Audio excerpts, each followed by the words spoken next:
రాజేంద్ర రెడ్డి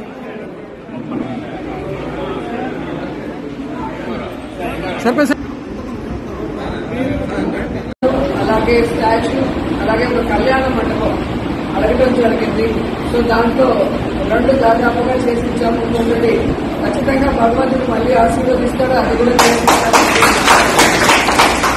అలాగే ముస్లింస్ కోసం షాదీ మహల్ ఈ రాష్ట్రంలోనే ఏ నియోజకవర్గంలో లేనటువంటి విధంగా అద్భుతంగా గుంటూరులో నియోజకవర్గంలో కట్టడం జరిగింది. అలాగే పార్కులు కట్టించడం జరిగింది. అలాగే మీరు చూస్తే ఎలక్ట్రిక్ క్రిమినేషన్ ది గౌరవంగా చనిపోయిన వాళ్ళకి అంత్యక్రియలు చేసేది నగరి గుంటూరులో మనం చేయించడం జరిగింది. అలాగే చూస్తే రోడ్లు కానీ ట్రైన్స్ కానీ ఏదడిగినా చేయడమే కాకుండా ముఖ్యంగా పాలిటెక్నిక్ కాలేజ్ పిల్లల కోసం ఒక చక్కటి పాలిటెక్నిక్ కాలేజ్ కట్టించి ఈరోజు పిల్లలు గౌరవంగా చదువుకోవడమే కాకుండా ప్లేస్మెంట్స్ కూడా కాలేజ్కి వచ్చి వాళ్ళకి ఉద్యోగాలు ఇస్తూ ఉంటే నిజంగా నాకు చాలా హ్యాపీగా అనిపిస్తుంది అని కూడా ఈ సందర్భంగా తెలియజేస్తున్నాను. ఇదే ప్రాంతంలో మీరు చూస్తే ఇక్కడ బల్జీ భవన్ పూర్తయింది.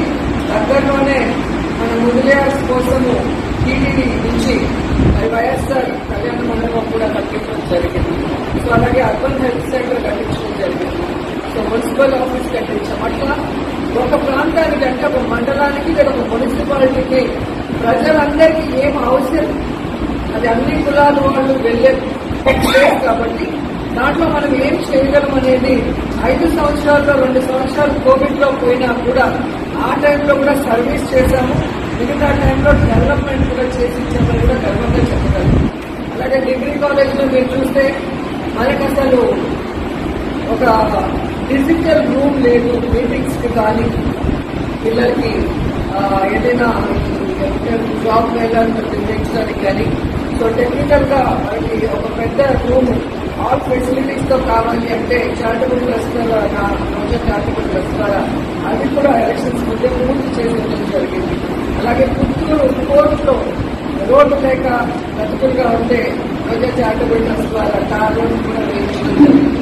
ఇలా ప్రజలు ఏదొచ్చి నన్ను కోరినా చేసుకోవాల్సిన బాధ్యత అంటే కుటుంబ పెద్దగా నేను ఎమ్మెల్యే అంటే నేను కుటుంబ పెద్ద. సో ఇక్కడ పార్టీలు కులాలు మతాలు ఎలక్షన్ తర్వాత ఏమీ ఉండవు, అందరూ మన వాళ్ళే అనుకున్నాను కాబట్టి అన్ని చేయగలిగాను.